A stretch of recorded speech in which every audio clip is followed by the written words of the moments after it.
Hello everyone, this is Angelica and we're bringing you a mini series on how to start applying Ayurveda so you can start healing and feeling amazing in your mind, body, and soul. So for today's lesson, we're going all into the elements, which is the foundational knowledge you will need for healing yourself. If you're wondering what diet I should have, what lifestyle practices I should be incorporating, what yoga movement should I bring to my practice, it all boils down to understanding what the elements are. Now, before we get into that, I want to go into what is Ayurveda in the first place. So Ayurveda is the most ancient healing system we have. It's been around for 10,000 of years. So although it may be new to you, it is not new to the world that we live in. It originated in India, which is why you'll commonly see Ayurveda associated with herbs like ashwagandha and turmeric, which are native to India's land. Now, there are three principles that Ayurveda is based off of. The first one is that it is a holistic science, meaning we treat the mind, the body, and the soul as one unit. And understanding this connection is how we understand how to heal.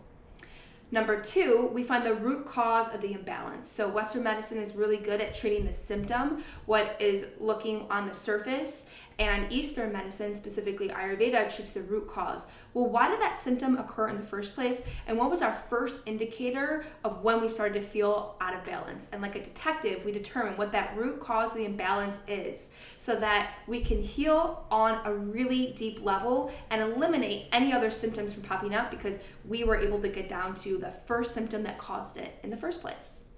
And the last principle that Ayurveda is based off of is that it is a nature-based science, meaning it is based out of the 5 elements. These elements we see out in nature and they are within us. And understanding that close relationship that we have with nature is how we get to know ourselves, is how we begin to heal our mind, body, and soul as one unit. Developing that close relationship with nature can look like adjusting our diet, our lifestyle practices, having herbal formulas, all to support in connecting our mind, body, and soul as one and healing the root cause of our imbalance.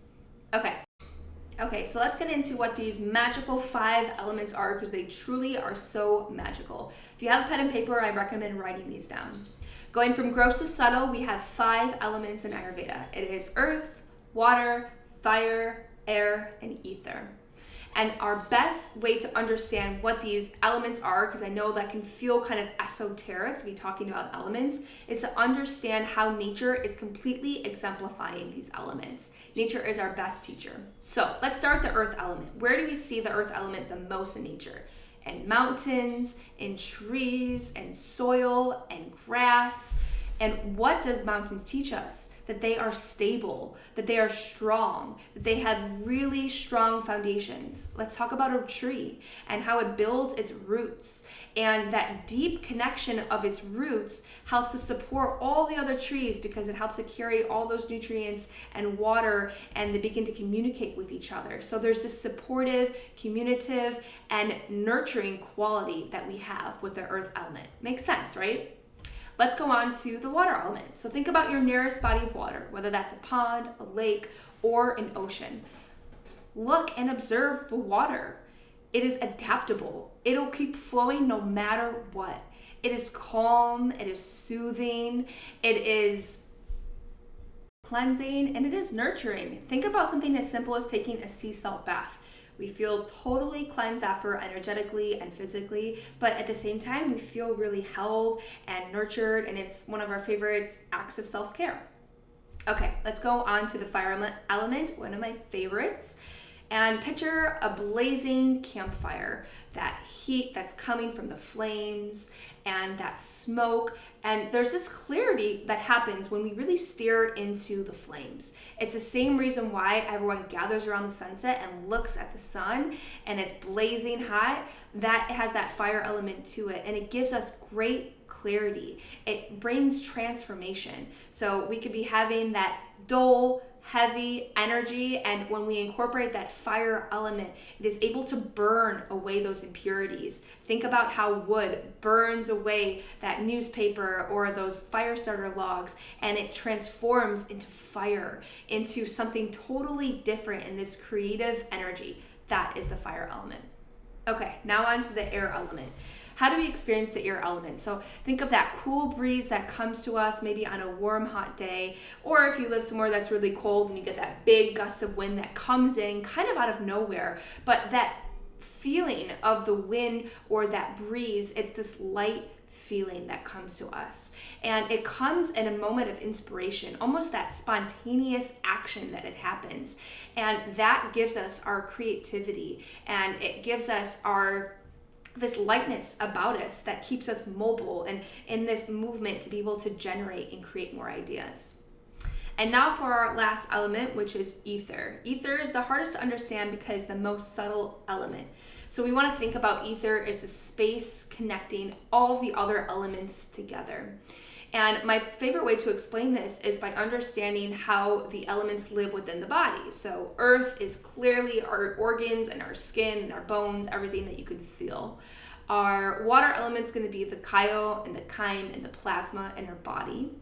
Our fire element's going to be our metabolism, what transforms the food into energy, and all the other hormones and transformations that happen within our body. The air element is the exchange between carbon dioxide and oxygen in our lungs. And then the ether element is the space that connects everything in between. If you are familiar with meditating and sometimes you hear that almost ringing and that subtle silence, that is the ether element. And so that ether is that stillness. It is that calm and that medicine that really grounds us into the present moment and connects us to the world around us. Connection is at the heart of it. Because when we meditate, when we are in these moments of stillness, we can feel that we are just totally one with nature and with everyone that is around us. And that is the feeling of the ether element. So, going into all these elements, earth, water, fire, air, and ether, we are going to build off of these in the trainings. But I want you just to get a taste of how nature is already showing us how these elements work around us. Now, at Soulful, we teach that Ayurveda is an intuitive science and it's an empowering one, meaning all this information is just supposed to empower you of what you already know to be true. So our first homework assignment is for you to start connecting with the element that you are most drawn to. So maybe it's just the name that you feel really drawn to, or you could have already been trying to connect with this element more, touching trees, connecting more with the water that is nearest to you, or creating more fires, whatever it is, you know deep within you, and just to start connecting with that element. If you feel like it's difficult to find any of those elements in nature, as I previously described, you can create those elements in your house. So if you want to connect with the earth element, you can buy a plant. If you want to connect with the water element, take a bath or a shower. If you want to connect with the fire element, light a candle and study the flame. If you want to connect with the air element, you can burn incense, Palo Santo, or sage. If you want to connect with the ether element, you can look out into the stars at night, or you can just find stillness within you. All right, I'm so excited to continue this series and to further your Ayurvedic healing journey. You are on the most foundational and most important step for that. Understanding these elements, you are one step closer to understanding what foods you can eat, what lifestyle practices you can choose. This is such an important step in learning how to heal with Ayurveda. Stay tuned for our next episode where we're going to go into what characteristics and a deeper understanding of what these elements mean and how we can start to apply them to our unique mind, body, soul types.